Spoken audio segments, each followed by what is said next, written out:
Welcome to the Farming Podcast, brought to you by Private Property. My name is Mbali Nwoko, your host, and today's topic is all about farming high-value crops. And I've got a wonderful guest that's going to assist us with this topic today. But before I proceed, I just want to encourage you to please engage with us. Ask as many questions as you can. We are live on Instagram, Facebook, YouTube, as well as Twitter. And just to introduce my guest, her name is Vutlhari Chauke from VT Harvest. She is a farmer based in Carlton in the West Rand of Johannesburg. Vutlhari, how are you doing? Hi, Mbali. I'm great. How are you? Thank you so much for having me on your show. Thank you for availing yourself. I know you're a busy farmer, as with everybody else, and I know we tried to get this recording much sooner, but yeah, thank you so much for letting me speak to you today. So I think just for the audience, just to understand your background, who is Vutlhari Chauke and why did you start farming? Okay, so Vutlhari Chauke was born in Guyana. Pursued her studies in business. I worked in corporate center for about 8 years, and about 3 years ago, I decided to transition from being an employee to owning my own business. And I remember at the time when I was still trying to understand which industry I was going to focus on, I came across agriculture. And luckily, I had friends that were already in the industry that were kind enough to open their farms to let me understand what the industry was about, what products were actually moving out there. And after having those discussions with farmers, then I realized, you know what, this industry actually had opportunities for Black females. And that's why I went into agriculture to become an agripreneur and not just a farmer, by the way. Awesome, congrats. And so when did you start VT Harvest and what do you currently farm? So we started VT Harvest about 3 years ago. And like anybody else who wanted to pursue agriculture, I was looking for that crop that was going to be a soft, landing patch for me, and which happened to be spinach. I remember finding land was actually just one of those challenges that I had to overcome as my first hurdle. It took me about 3 months of driving around Johannesburg to actually secure land to farm. And when I came across the land that I identified, I found a mentor as well who advised me to go into high value crops as opposed to spinach, which we had been considering. So currently we are growing herbs, which are high value crops. And as of this year, we were fortunate to receive funding from the SAB Urban Agri Program. And from that initiative, we were able to start our own hydroponic facility where we're growing tomatoes. So we have a hybrid of high value crops and a commodity with tomatoes. Great. So break that down for us. What are high value crops? You mentioned one segment of it being herbs, but what are high value crops? So I believe high value crops are those crops that will fetch a farmer the highest rand per kilo for their produce with their customers. Let me give you an example. So we've got the normal spinach that everyone loves and enjoys, which is Swiss chard, but then there's another variety called baby spinach. The difference is almost day and night because spinach, you can grow it outside in open field. You can put your seeds down and within a couple of months, you can have a beautiful harvest. But with baby spinach, it's a bit different. In order to grow baby spinach, you need a protected environment, for example, like a tunnel, or you'd need a shade net structure. And also with that particular product, some of it you need to grow directly from seedlings. I mean, you need to go from seedlings as opposed from seeds. But also with high value crops like baby spinach, the cold chain aspect of it also becomes one of those important factors, because with spinach, after you harvest it, if it wilts, you just put a bit of water in it and then it becomes alive again. But with baby spinach, for example, if you harvest it, you need to put it in a cold room because it will lose that moisture quickly. And if you don't put it in a cold room, it means that will impact on the shelf life of the product. So with high value crops, it's those crops which I believe you need a lot of investment in terms of inputs, in terms of infrastructure to actually get them to your end customer. Mm.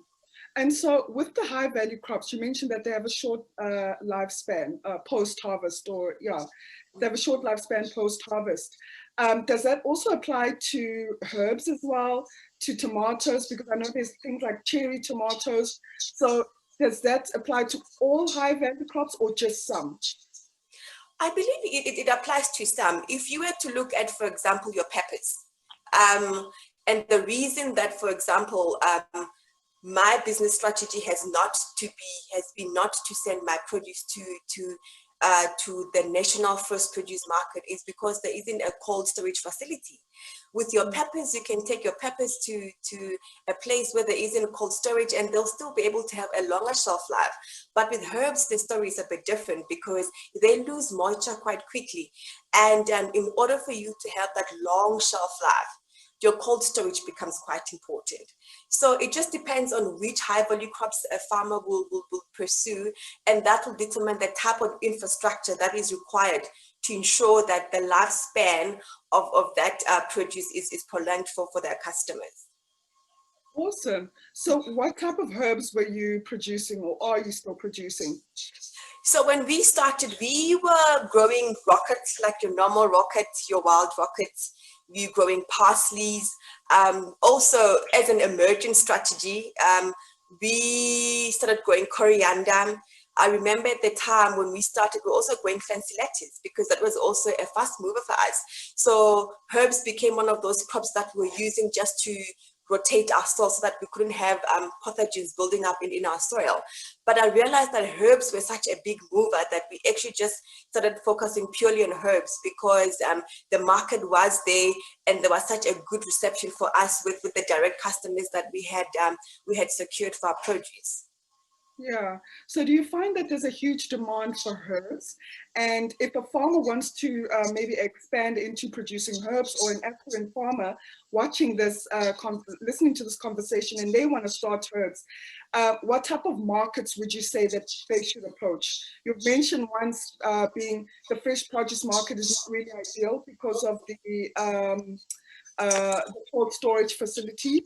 So what type of markets can one look at, especially if they want to pursue high value crops?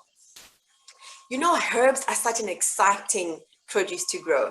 I think for me, what was exciting was that after you put your seedling in the ground, for some of these herbs, within 2 or 3 weeks, you'd be having your first harvest. You could have about 3 cuts from the same produce until you have to change that particular crop. So what I realized is that, you know what, there are different kinds of herbs. There are those that, for example, like rocket, you will need, to harvest and then after that restart again. But then there are other herbs like your rosemaries or your thymes, which are perennial ones, which you can plant once and you can continue harvesting for 3 to 4 years. But obviously it depends on the situation of the farmer. If you are looking for, you're starting off and obviously you're wanting a cash crop, then there are certain herbs that you can plant like your corianders, like your mint, which are big movers in the industry, and which will ensure that you get good money because herbs are good cash flow, I must say, especially if a farmer is starting on a small piece of land.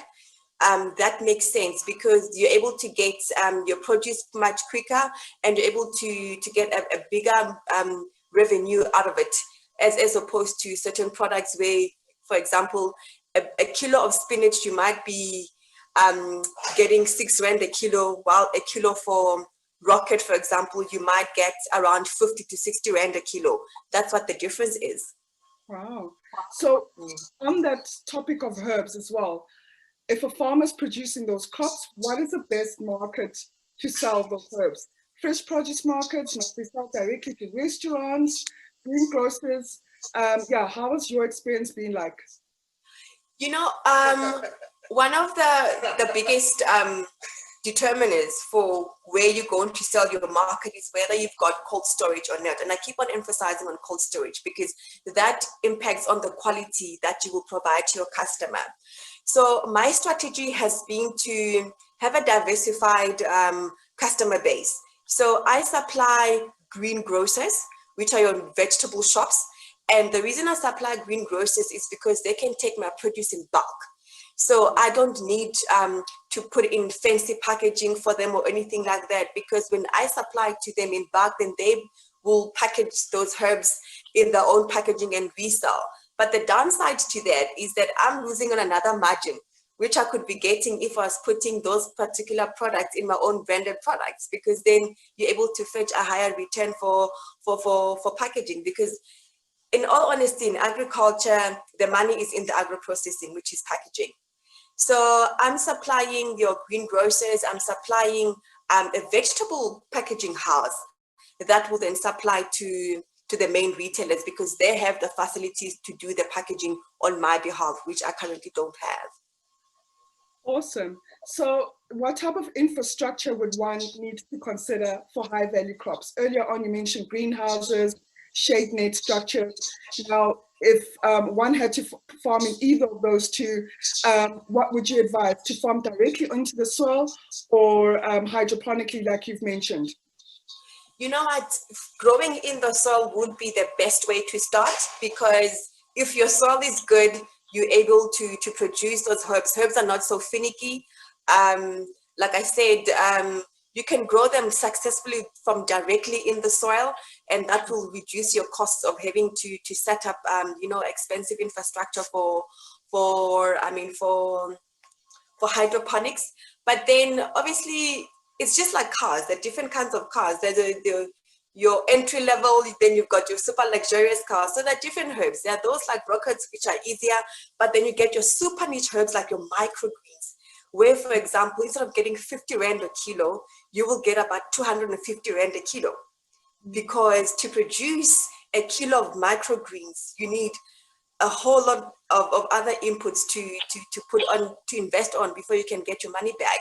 So if a person is still starting out, plant directly into the soil, make sure that you've got basic protection for your crops, because those inputs are expensive. The seed to start your herbs, I think to start, I mean, other high value crops like your cucumbers, like your peppers, they're quite expensive.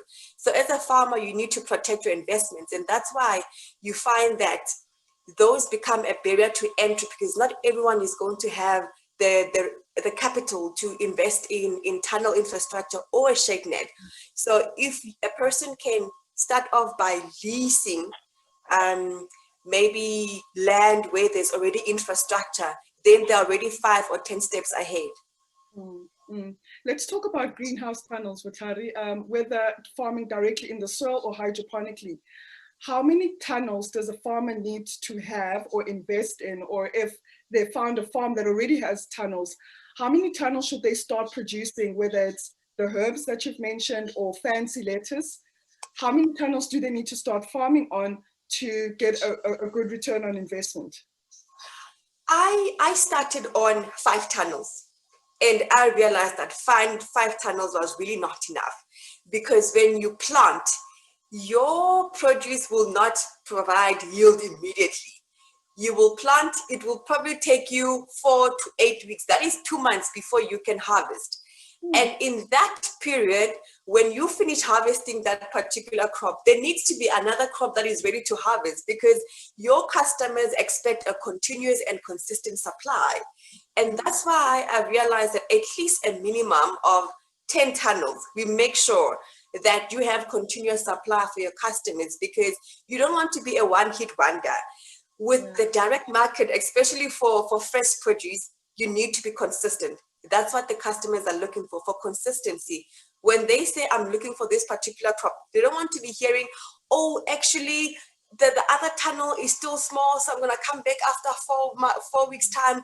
Then you're not in that game. So for you to be taken seriously, at least a minimum of 10 tunnels, you'll be able to have continuous supply, because some of these crops, after you harvest, some of them take time to actually grow back again. So you don't want to be waiting for another 3 to 4 weeks before you can get produce again.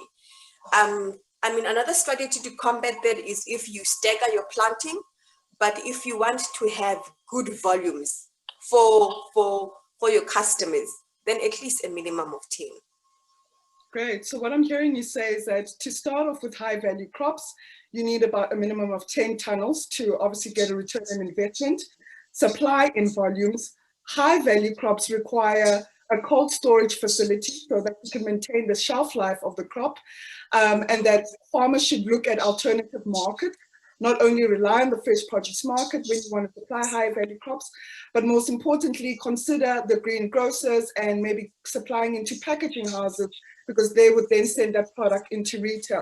And then by not going through the middleman or the fresh produce markets, you know, where the prices are supply and demand, when you sell directly, you could fetch a high value of your crop, and which is why we're talking about high value crops, simply because they fetch the highest value per square meter produced in.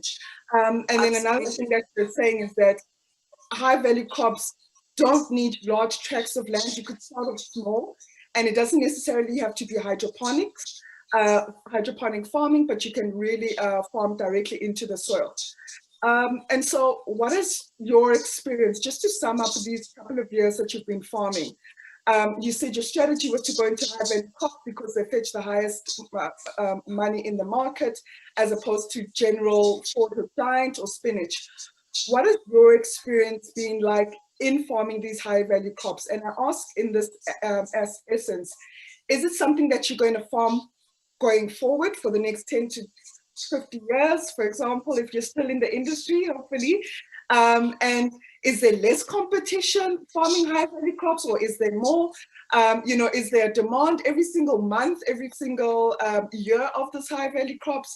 And yeah, the advantages as well. Can you farm them on season, off season? So what has your total experience been having run VT Harvest? Wembali.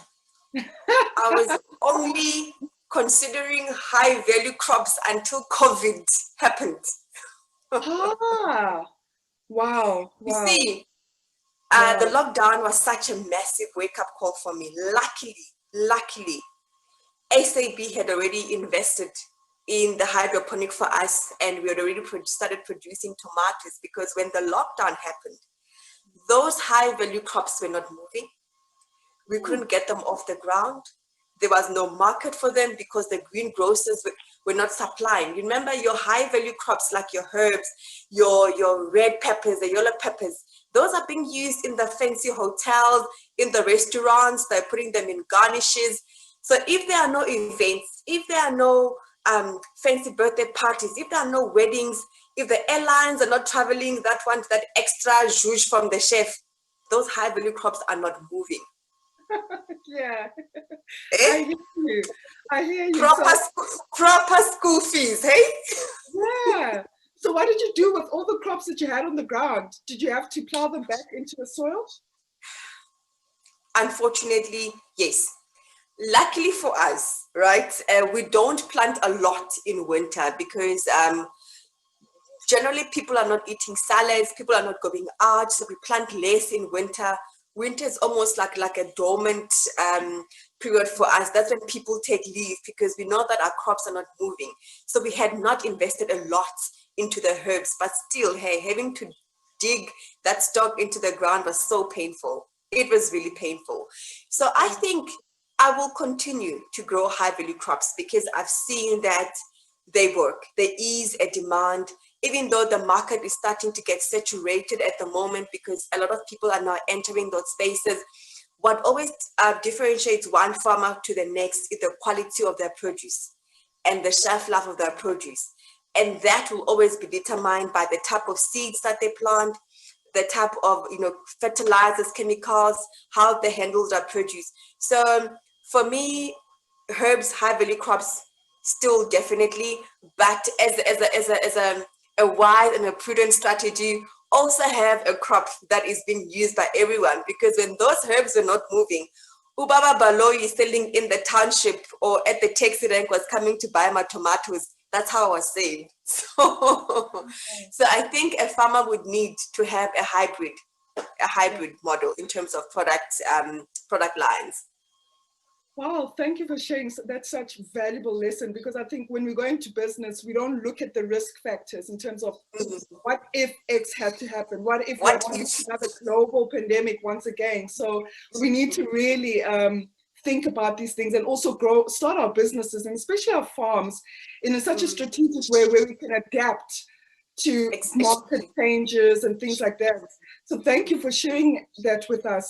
Vutlhari, any last words maybe that you want to share to farmers or aspirant farmers watching this interview, what key lessons or advice would you give to someone who wants to, most importantly, start farming? I would say to them, if you want to go to farming, then you need to have guts. You need to have proper gumption, because farming is a tough industry. What we deal with on a daily basis is insane. First of all, you're planting, not knowing whether there'll be hail tomorrow, whether there'll be storms, whether there'll be a heat wave, whether your seedlings is gonna, they're going to survive or not. But it's a journey of resilience. And also, when you come into agriculture, be prepared to be a lifelong student, because things keep changing all the time. The markets keep changing. The type of pests that you come across in the field keep changing. And today, your delivery truck breaks down. Tomorrow, your guy who used to give you packaging does not have packaging anymore. You need to be a problem solver, because it is tough. And if you are not resilient, you are going to give up within the second year. And agriculture, you are not going to be making money, at least not in the first 3 years. Can I just say that? Not in the first 3 years. Give maybe yourself, some people make it, but it takes time, because you are constantly reinvesting in the growth of your business. So be prepared to wait a bit longer to get your money back. Oh, Vutlhari, I love it so much. Thank you so much for this practical advice. Yeah, you really are speaking our lives there, and it hits home. So I think the point is that as much as farming may look glamorous and the herbs look lush and green and beautiful, and you've got this entire excitement of sending out to restaurants and being used by chefs, but behind the scenes, it's a whole different ball game. Nothing about it is sexy. Nothing about it is glamorous. It's hard. So thank you for sharing that those tips with us, and most importantly, your story. Yeah, I'll definitely be in touch with you soon. I think you have got a wealth of experience and knowledge that needs to be shared. So thank you for allowing me the time to speak to you today, and wishing you all the best with everything that you have to do today. Thank you, Vutlhari. Thank you so much. I need to go and trellis tomatoes now. So bye-bye. Take care. Bye. Thank you so much. This was the Farming Podcast, brought to you by Private Property, and our guest was Vutlhari Chauke from VT Harvest. Please reach out to us on all our social media channels should you have any questions post this interviews.